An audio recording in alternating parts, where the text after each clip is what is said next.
Chapter 1: The Merchant's Daughter. The city of Samarkand in the 10th century was a place of wonders, a dazzling jewel set along the fabled Silk Road, where merchants, poets, and scholars from the farthest corners of the known world converged.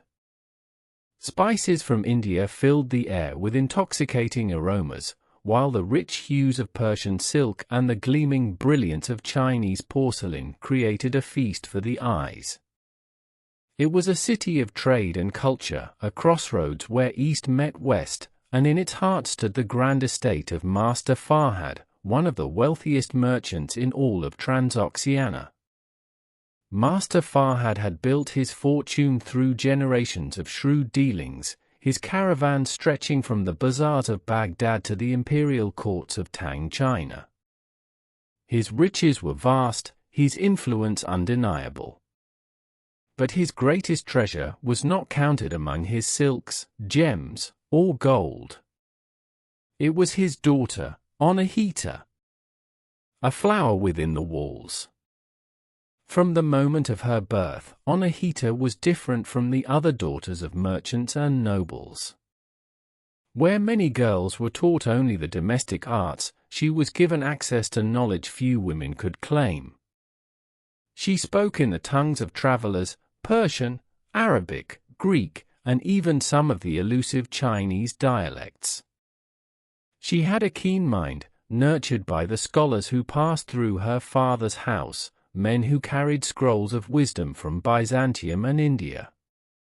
Her curiosity knew no bounds, and though she lived within the high walls of her father's estate, her soul roamed beyond them, traveling in her dreams to the distant lands described in the stories she so loved. Despite her privileged life, Anahita felt caged. She would walk through the lush gardens of her home, past fountains that whispered secrets to the wind, longing for something more than embroidery and polite conversation. She had heard the laughter of traders in the market, seen the caravans leaving at dawn, their camels swaying under the weight of silk and spices. She wondered what it would be like to walk among them, to feel the desert wind on her face, to witness the marvels of the world with her own eyes rather than through the stories of others. Her father, however, had different dreams for her. To Master Farhad, Anahita was not just his daughter, she was a valuable asset, a means to strengthen his business ties. He was a man of pragmatism, one who believed that wealth and influence mattered more than fleeting emotions like love. The announcement of fate. One evening, as the sun cast golden light over the domes of Samarkand, Master Farhad summoned Anahita to the grand hall of their home. She entered gracefully, her embroidered silk gown shimmering in the candlelight, her dark hair adorned with pearls. She knew from her father's solemn expression that this was no ordinary conversation. "My daughter," he began, his voice firm yet not unkind. "I have secured a future for you that many women would envy." Anahita's breath caught in her throat. "You are to be married to Borom, a silk trader from Bukhara. He is wealthy, respected, and his business connections will ensure our family's prosperity for generations." The word struck her like a blow. She had known this day would come. After all, marriage among merchant families was a transaction, not a matter of the heart. But she had always hoped, foolishly perhaps, that her father would understand her yearning for something more. "Father," she said carefully, keeping her voice steady, "I do not love this man." Master Farhad sighed, as though speaking to a child who did not understand the ways of the world. "Love is a luxury, Anahita. Respect, stability, and prosperity, these are what matter in life. You will learn to be happy." She wanted to argue, to plead, but she knew it was futile. Her fate had been decided. A meeting that changed everything. With a heavy heart, Anahita retreated to her chamber, but sleep did not come easily. Her father's words echoed in her mind, filling her with a sense of helplessness she had never known before. The next day, she found solace in the bustling market of Samarkand, a place she often visited under the watchful eyes of her attendants. It was there, amidst the clamor of merchants haggling and the scent of saffron and myrrh, that she first saw him. He was not a prince, nor a merchant draped in silk and gold, but a simple craftsman. Yet, in his calloused hands, silk became art, woven so finely that it shimmered like water under the sun. His name was Daryo. She watched from a distance as he spoke to a group of traders, his voice filled with passion as he described the intricate process of dyeing fabrics. There was a quiet confidence in the way he moved, a grace that came not from noble birth, but from years of dedicated mastery. He was unlike any man she had ever known, a creator, a dreamer, a man who saw beauty not in wealth, but in the artistry of his work. Fate, it seemed, had conspired to bring them together, for later that week, her father commissioned Daryo to craft the finest silk for her wedding robe. When he arrived at their estate, measuring the fabric with steady hands, their eyes met, and in that fleeting moment, something passed between them, an unspoken understanding, a spark that defied reason. From that day onward, their paths continued to cross. She found reasons to linger when he was near, to listen to him speak of silk as if it were poetry, to see the world through his eyes. But deep in her heart, she knew the truth. She was promised to another.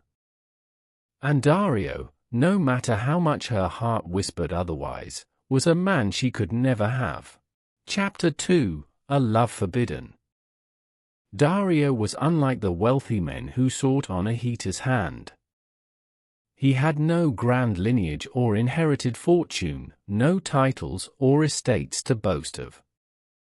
Yet, in the bustling markets of Samarkand, his name was whispered with admiration, for his hand-spun silk so fine, so ethereal, that it was said to shimmer like water under moonlight.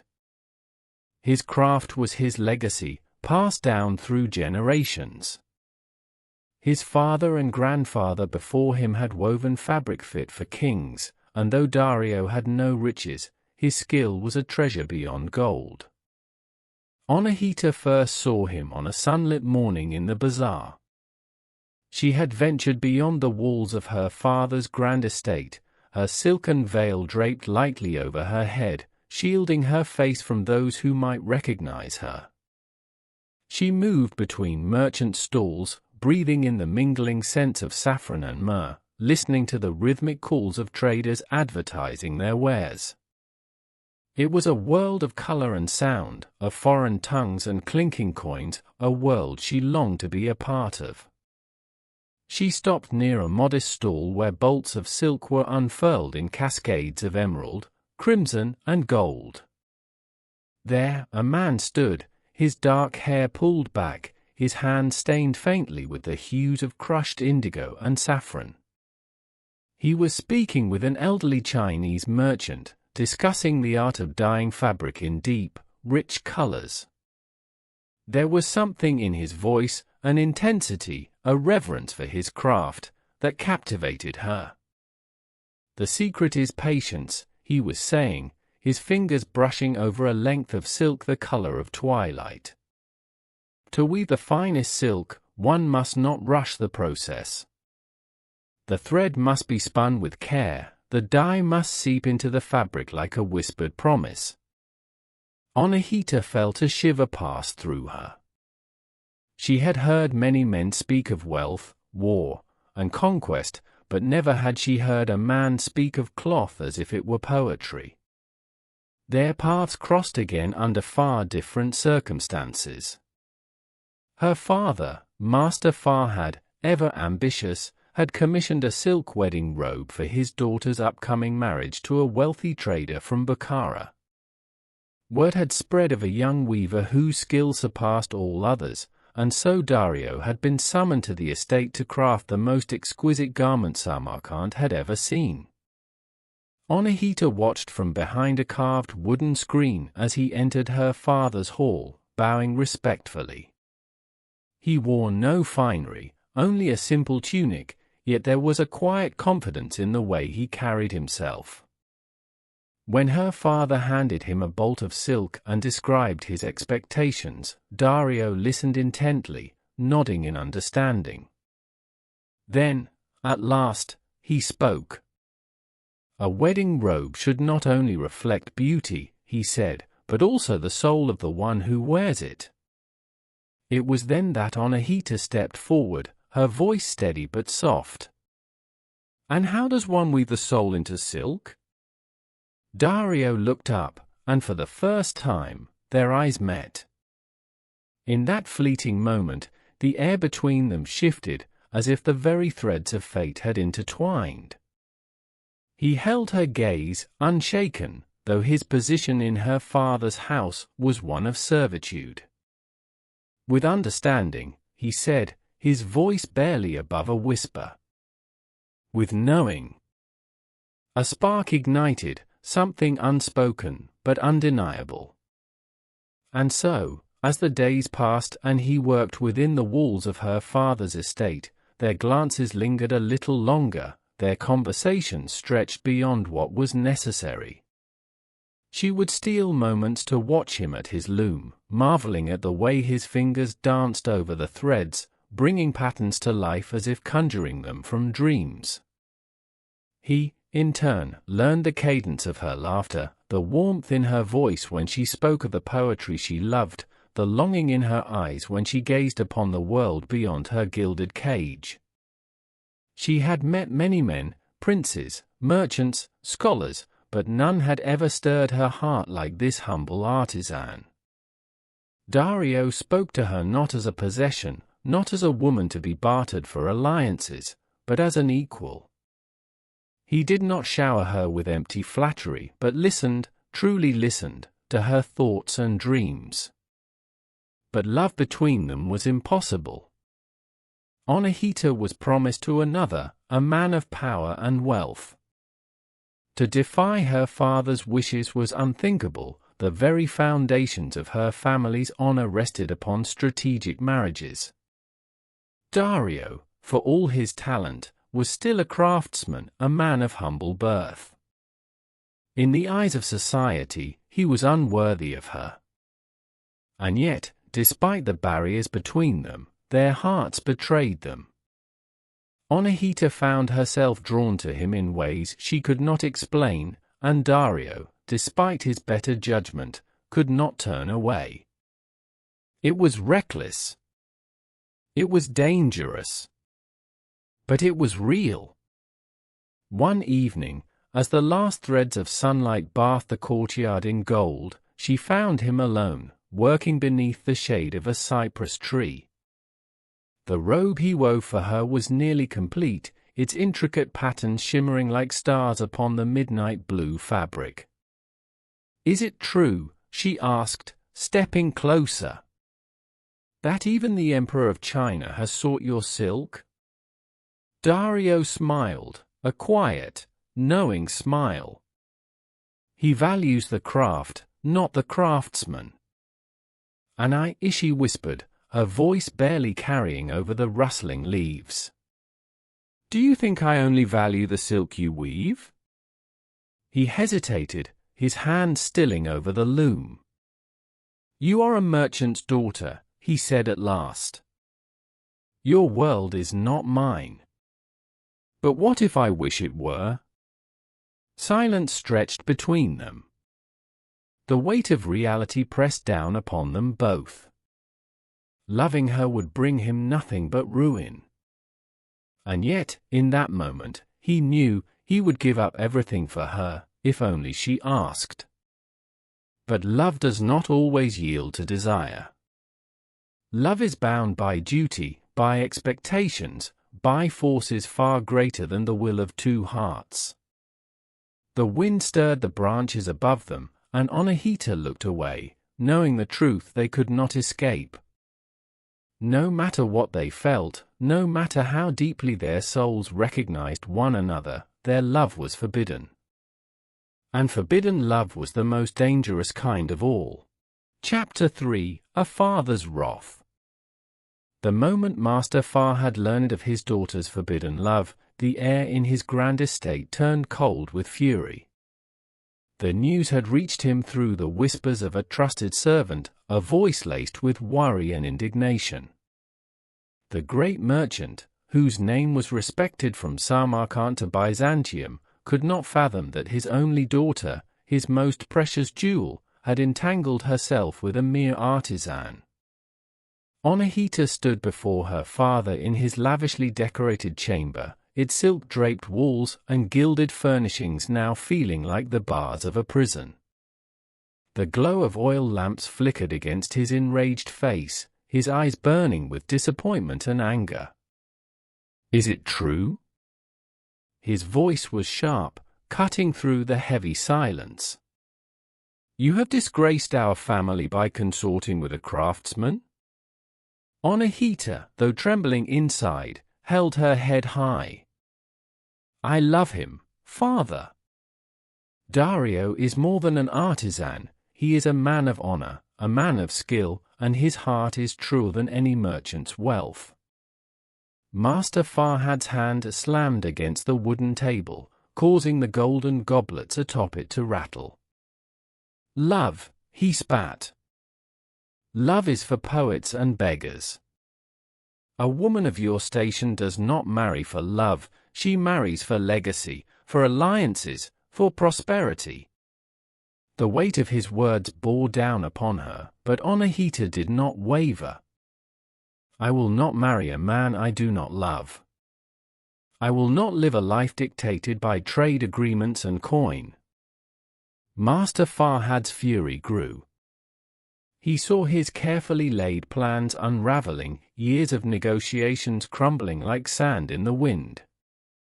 He had promised his daughter to a wealthy silk merchant in Bukhara, a union that would solidify his influence across the Silk Road. This foolish infatuation with a mere craftsman jeopardized everything. Without hesitation, he ordered his guards. "Find the weaver. Destroy his workshop, burn his silks, and ensure he learns his place." Anahita gasped, rushing forward. "No. Please do not harm him." But her pleas fell on deaf ears. Master Farhad had spoken, and his will was law.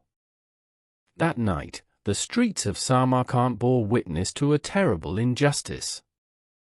Daryo's modest workshop, filled with silks more beautiful than any woven in the empire, was reduced to ashes.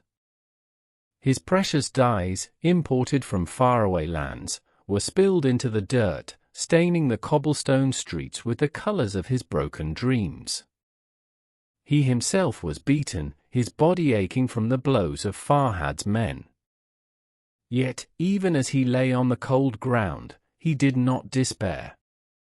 For among the wreckage, hidden beneath the ruined frames of his looms, he found a message, one written in delicate, hurried script on the corner of a torn silk scrap. "Meet me at the bridge outside the city when the moon is at its highest." His heart pounded. Anahita had not given up on him. Through the pain and the loss, hope remained. Back at the estate, Anahita sat alone in her chamber, the weight of her father's wrath pressing upon her like the heavy embroidered veil she would soon be forced to wear. But she was no passive thread to be woven into the fabric of another's will. If love was forbidden, she would defy fate itself. She turned to the window, where the night stretched vast and endless. The moon, half hidden by wisps of cloud, was rising. Soon, it would reach its peak. She whispered a prayer to the stars above, then gathered what little she could carry. Wrapped in a simple cloak, she moved swiftly through the corridors, her heart beating faster with every step. A kind servant, one who had watched over her since childhood, had left the gate unbarred. The old woman grasped Anahita's hands one last time before she slipped into the darkness.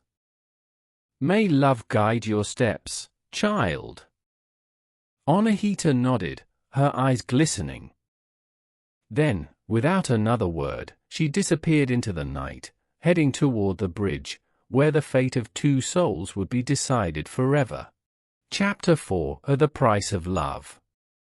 The night carried a hush over the city of Samarkand, its streets bathed in the soft glow of a waning moon. Anahita's heart pounded against her ribs as she moved swiftly through the alleys, her silk robes trailing behind her like whispers of defiance. Every step she took was an act of rebellion, every breath a declaration of love stronger than the chains of duty her father had wrapped around her life. The weight of her choice pressed upon her shoulders, but she did not falter. Love was worth the price. At the bridge beyond the city gates, where the river carved a silver path under the moonlight, Daryo waited. His face, usually serene, was a storm of emotions: relief, longing, fear. As soon as he saw her, he rushed forward, gathering her hands in his own, their fingers interwoven like the finest silk. "We must go now," he whispered, his voice urgent. "Before they come for you." Anahita nodded, but before they could move, the sound of hooves and hurried footsteps shattered the stillness of the night. Torches flared like angry stars in the darkness, illuminating the figures that surrounded them, her father's guards. "Anahita!" Master Farhad's voice thundered across the bridge. "You have disgraced your family and shamed your blood. Step away from that man." Anahita tightened her grip on Daryo's hands. "No, father. I love him." But her defiance only fueled his fury. He raised his hand, and in an instant, the guards descended upon Daryo. Though he fought valiantly, the numbers were against him. Blows rained down upon him, and Anahita's screams pierced the night as she struggled against the iron grip of her father's men. Daryo was forced to his knees, blood staining his lips, his breath ragged. He lifted his head, his eyes meeting Anahita's, silently telling her what his lips could no longer say: "I love you. I will always love you." Master Farhad stepped forward, his expression carved from stone. "You dared to touch my daughter. You dared to defy me." His voice was cold, devoid of mercy. "You will suffer for this insolence." "Please," Anahita sobbed, falling to her knees. "Do not harm him. I beg you, father." Her pleas fell on deaf ears. With a wave of his hand, he delivered his decree: Daryo would be sold as a slave, sent far from Samarkand, so far that Anahita would never see him again. The finality of it crashed over her like a storm.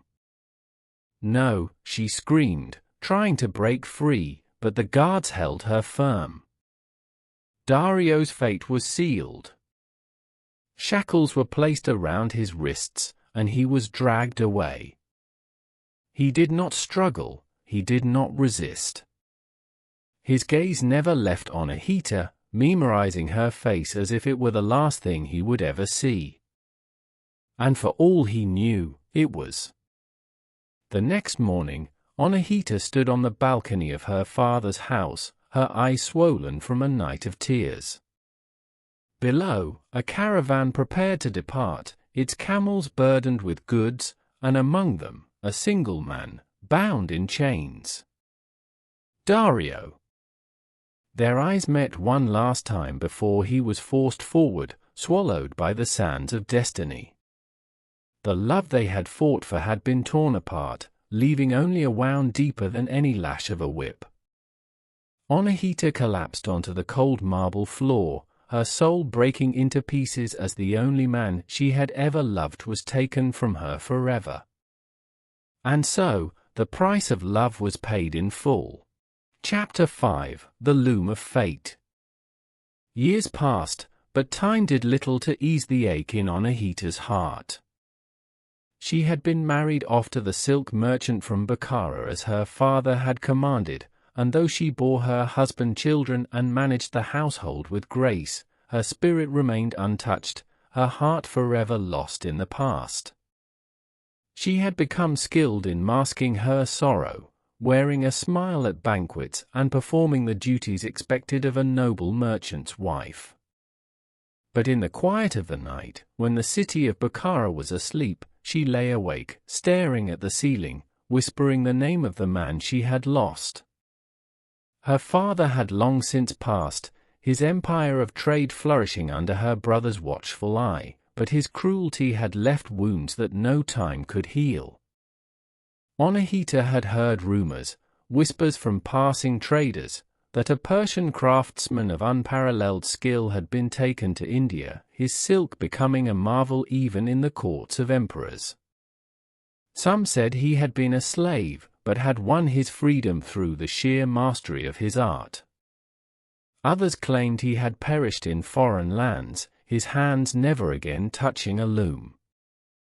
Each rumor brought both pain and hope, yet she had no way of knowing if Daryo was truly lost to her forever. One afternoon, as she walked through the bustling market with her young son, she found herself drawn to a silk stall. The merchant, a portly man with a thick black beard, displayed fabrics of extraordinary beauty, soft, shimmering silks in colors she had never seen before. Her fingers instinctively traced the smooth surface, appreciating the delicacy of the weave. And then, in a flash of recognition, her breath caught in her throat. A piece of silk, finer than any she had ever touched, lay folded before her. It was impossibly soft, embroidered with golden thread in a pattern so intricate that it seemed to dance in the sunlight. But it was not the beauty of the fabric alone that shook her to her core. It was the pattern itself, the very weave that had once been taught to her by a man whose hand she had never forgotten. Her fingers trembled as she followed the familiar design, each thread telling a story that only she could understand. Then, hidden within the embroidery, she saw it, a mark so small, so subtle, that no ordinary eye would have noticed it. But she did. A tiny symbol, woven in the folds of gold and silk, one that Daryo had once carved for her in secret, a symbol of their love, of their stolen moments beneath the moonlit sky. Her heart pounded in her chest. Daryo was alive. "Where did you get this?" she asked, her voice barely above a whisper. The merchant, sensing her interest, smiled. "Ah, my lady, this is no ordinary silk. It comes from India, from the looms of a master craftsman. His work is sought after from Constantinople to the furthest reaches of Cathay.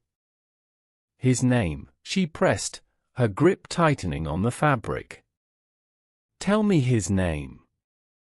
The merchant hesitated, eyeing her curiously. "I do not know his true name, my lady, but the traders speak of him with great reverence. Some call him the Weaver of Fate. Others say he is a man with no past, a ghost who arrived in India with nothing but his skill. But I have heard one name spoken among those who know him well." He leaned in, lowering his voice. "They call him Daryo." Anahita's knees nearly gave way beneath her. She clutched the silk to her chest, tears welling in her eyes. He was not only alive, he was out there, creating, weaving, leaving her a message that had traveled across thousands of miles. He had not forgotten her. He had sent her a sign, a thread connecting them through time and distance. In that moment, Anahita knew her fate was no longer bound to the past. She had spent years living a life that was never truly hers, fulfilling duties that had been imposed upon her by men who had never understood the depths of her heart. But now, destiny was calling her once more. She would find Daryo.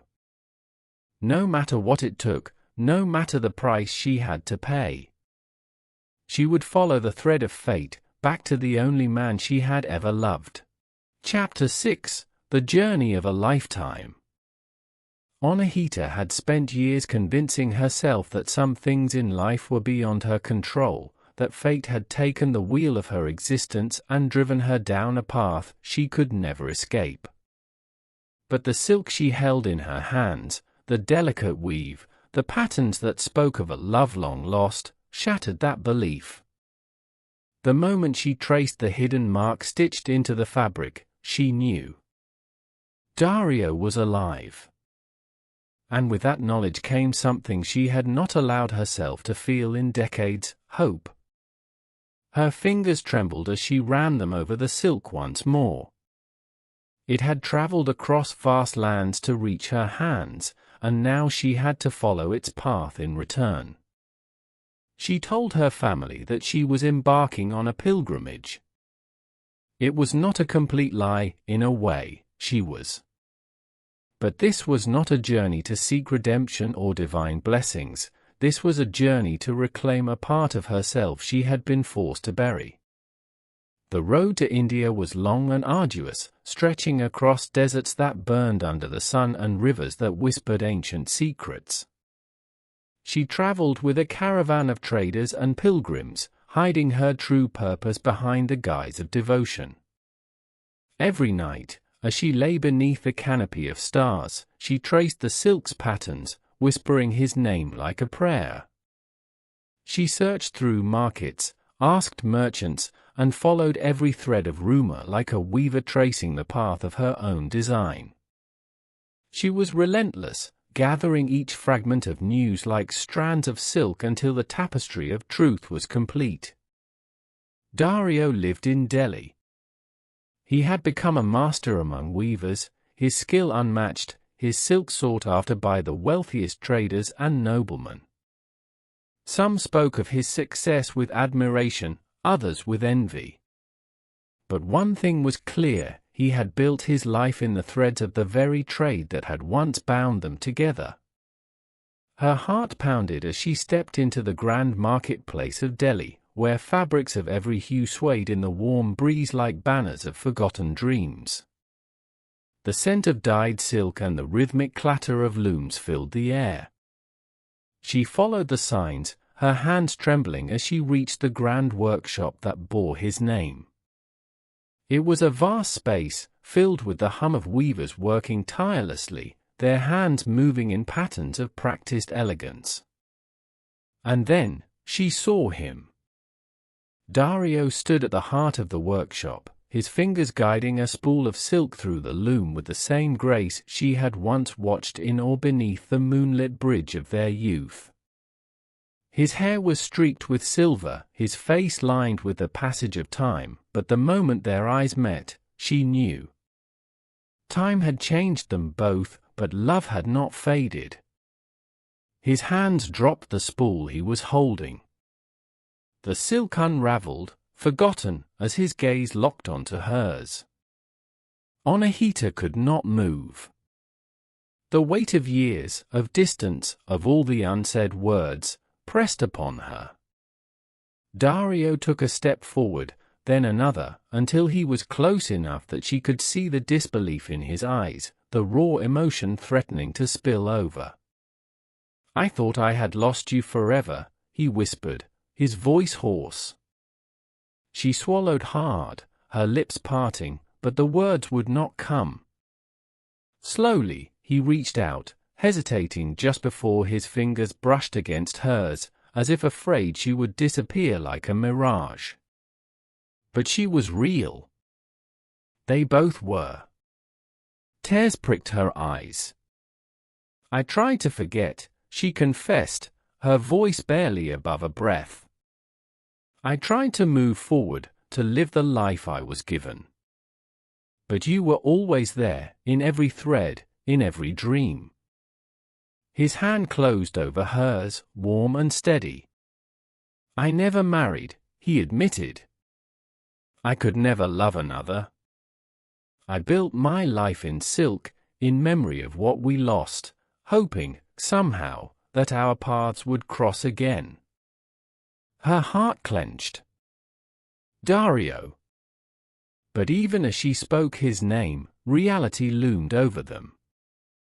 The love in her heart was as strong as it had been in her youth, but it did not erase the life she had lived, the family she had built, the ties that bound her to a world far from here. She was still married. She was still a mother. And though love had brought her to him, it could not rewrite the past. They spent that evening together in the quiet sanctuary of his workshop, speaking of all that had been lost and all that had been found.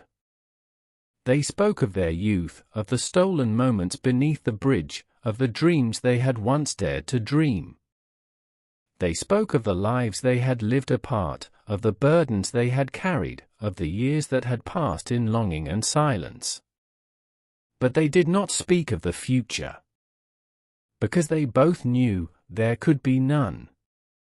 When dawn arrived, Anahita stood by the threshold of his workshop, the golden light spilling in like threads of fate. Daryo stood before her, his eyes heavy with the weight of unspoken words.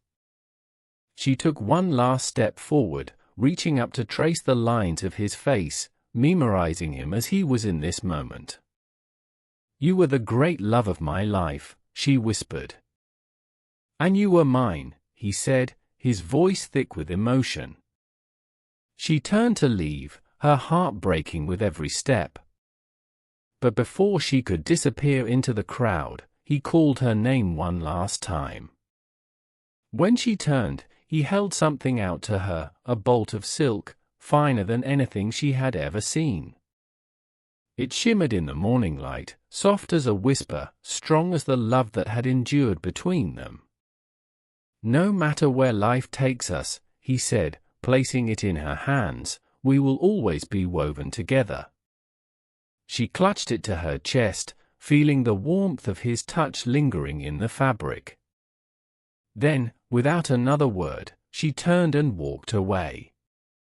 And though she left Delhi behind, she carried Daryo with her in every stitch of the silk that now held the story of their love, a love that, though fate had torn them apart, would never truly unravel. Chapter 7: A Legacy Woven in Silk. Anahita returned to Persia beneath a sky streaked with the colors of dusk, the journey weighing upon her shoulders like the heaviest of silks. Though her heart ached with longing, there was also a quiet peace that had not been there before. She had found him. She had spoken his name, traced the lines of his face, felt the warmth of his hand in hers one last time. And now, she carried his love back with her, not in promises, not in dreams, but in something real. The silk he had given her lay folded in her satchel, safe against her chest. It was the finest fabric she had ever touched, more delicate than water, stronger than the chains of fate that had kept them apart. Each thread had been woven by his hands, each pattern told a story only they understood. It was his last gift to her, a piece of himself that she could keep. She never saw him again. But he was with her. In the quiet moments of dawn, when the first light touched the earth. In the wind that carried the scent of freshly dyed fabric through the markets. In the rustling of silk as she wrapped herself in its embrace, feeling his presence in the threads. Life resumed its course. She returned to her husband, her children, her home. She played her role as she always had, dutiful wife, devoted mother, respected woman of her household. She never spoke of Delhi. never spoke of the man who had once held her heart. And yet, in the solitude of night, she would unfurl the silk, let her fingers trace the patterns, and whisper his name to the darkness. The years passed like pages in a book, some filled with sorrow, others with quiet joy. Her children grew, their laughter filling the house with life. She watched as her eldest son, now a man, took his first steps into the world of trade, his mind sharp, his heart restless for adventure. One evening, as the sun dipped below the horizon, she called him to her side. She had never spoken of Daryo to her children before, his name had remained locked within her heart, too sacred to be shared. But now, as she looked into the eyes of her son, she saw the same fire, the same hunger to chase the unknown. And she knew it was time. She led him to the old wooden chest where she kept her most treasured belongings. With careful hands, she lifted the silk from within, unfolding it with the same reverence as a holy text. The fabric shimmered in the fading light, its patterns telling a story only she could read. Her son looked at it, then at her, confusion flickering across his face. "Mother, this is beautiful," he said. "Where did it come from?" She smiled, though her heart ached. "From a man who once wove love into silk." And for the first time, she told him everything. She spoke of the marketplace where she had first met Daryo, the bridge where their love had blossomed in whispered conversations beneath the moon. She spoke of the night she had been torn from him, of the years spent wandering, of the journey that had taken her across deserts and mountains to find him again. Her son listened in silence, his gaze never leaving hers. When she finished, he reached out, running his fingers over the silk. "You loved him," he murmured. "I did," she admitted. "And I always will." He was silent for a long moment. Then, he nodded, as if he understood something unspoken, something deeper than words. From that night on, he carried the story with him. As he grew into a man, he became a merchant, traveling across the same lands his mother once had. But he did not trade only in goods, he traded in wisdom, in stories, in the legacy of a love that had defied time. Wherever he went, he spoke of Anahita and Daryo, of the woman who had dared to follow her heart, and the man who had woven love into every thread he touched. He never wrote it down. It was never recorded in books or etched into stone. But it lived.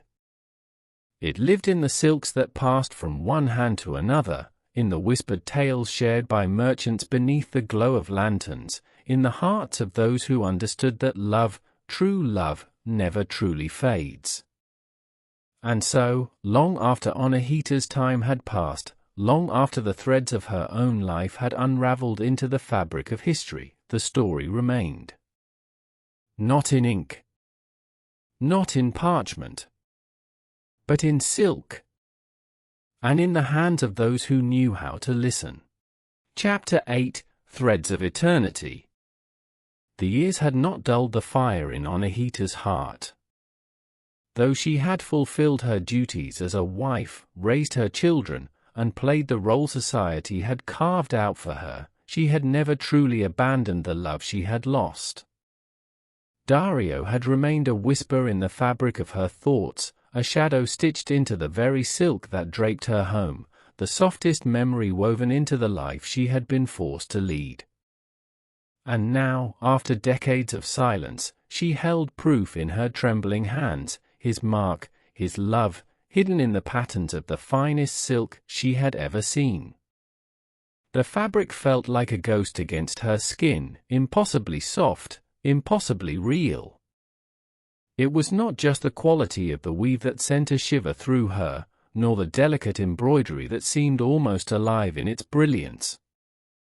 It was the secret within the stitches, a message meant only for her, Daryo's mark, the symbol he had once carved for her in secret, a sign that he had not forgotten.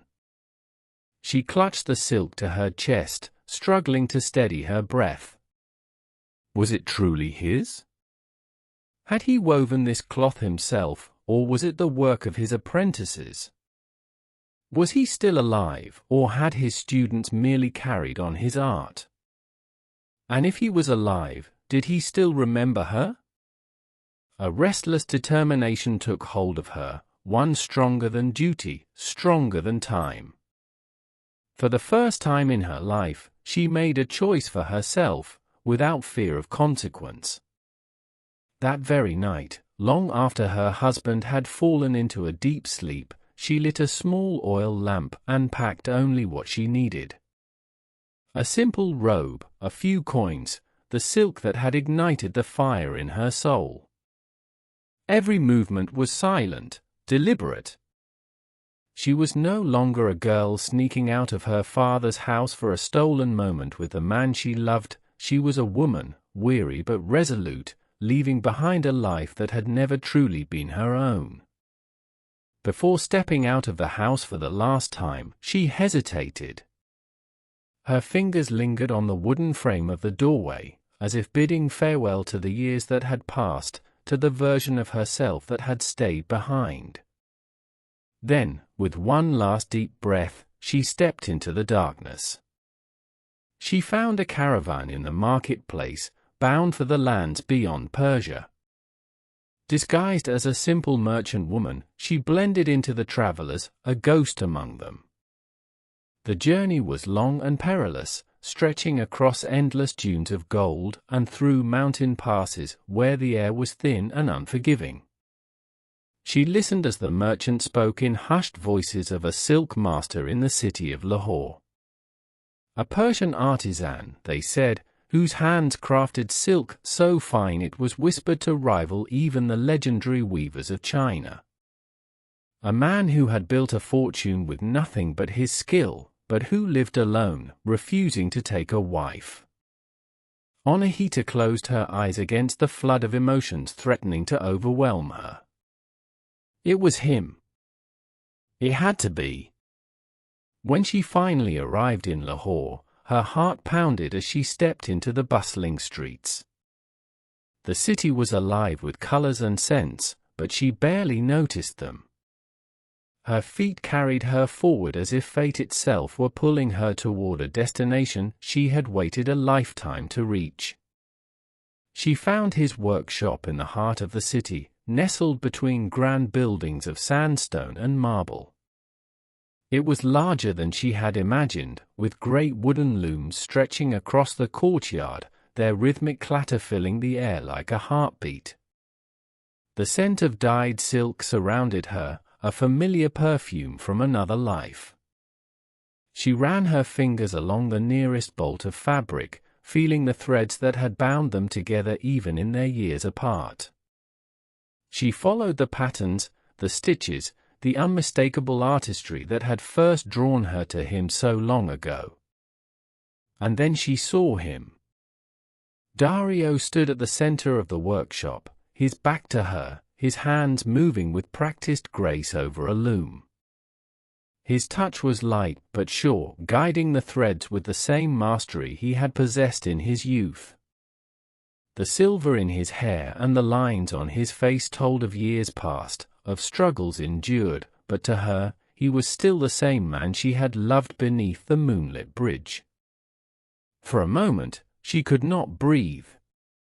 She watched as he worked, oblivious to her presence. How many years had she dreamed of this moment? How many times had she imagined seeing him again, hearing his voice, feeling the warmth of his hand in hers? Then, as if sensing something unseen, he paused. His hand stilled, his shoulders tensed. Slowly, he turned. Their eyes met. Time unraveled around them. The market, the looms, the silk, the past, the pain, everything disappeared, leaving only the two of them in the quiet space between heartbeats. Anahita reached into her bag and pulled out the silk she had carried across lands and time. She held it up, her fingers tracing the hidden mark. "I found you," she whispered. Daryo stepped forward, his own hands trembling as he touched the fabric between them. His voice was raw, thick with emotion, filled with all the years they had lost. "You were never lost to me," he said. "You have always been here." He placed a hand over his heart. She swallowed against the tears threatening to spill. I thought I had lost you forever." His fingers tightened around the silk, the same silk that had led her to him. "And yet you came." A tear slipped down her cheek. "I had to." Daryo exhaled a shaky breath, as if he had been holding it for a lifetime. "I waited," he murmured. "I never stopped waiting." She reached for his hand then, hesitant at first, but he met her halfway, closing the distance between them. The years had been long, their suffering great, but love, true love, had endured, woven into the very fabric of their existence. She pressed her forehead to his, breathing him in, memorizing this moment. "I am here now." "And I am yours," he whispered. The past no longer mattered. The years of sorrow, the distance, the pain, they had all been stitched into the fabric of their story. And now, at long last, the threads had come together again. For love, like the finest silk, endures beyond time.